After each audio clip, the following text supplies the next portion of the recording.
Mga ka-idol, isang mabigat na balita dahil ang Blackwater Bossing hindi lang nagkaroon ng import dahil ang kanilang import ay isang world-class na import.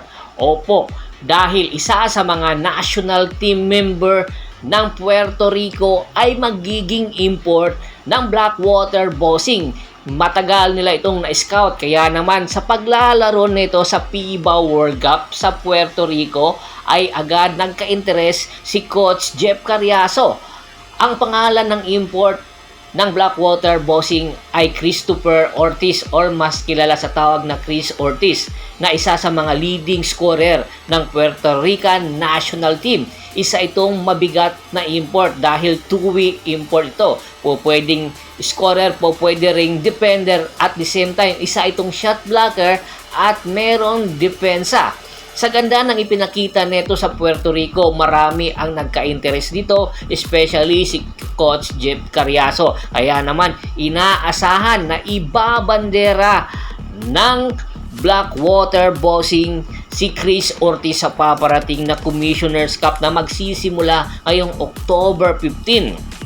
At sa katunayan nga, ang Puerto Rico national team ay umalis na ng bansa, pero si Chris ay nanatili pa rin sa Pilipinas para nga sumukat ng kanyang height. At sa katunayan, ang kanyang height ay 6'8". At meron pang good news dahil inaasikaso niya na ang mga papers para makapag-umpisa ng mag-ensayo para sa Blackwater Bossing. Kaya naman inaasahan ngayong paparating na Commissioner's Cup na ang Blackwater Bossing ay isa sa magiging favorite team dahil meron silang world-class import na sa katauhan nga ni Chris Ortiz. Ano sa tingin nyo? Makakasabay ba siya kina Justin Brownlee, Rondy Hollis Jefferson kung makakalaban ng Blackwater Bossing ang Barangay Ginebra San Miguel at ang Tropang Giga? Yan ang ating aabangan. Samantala, isang breaking news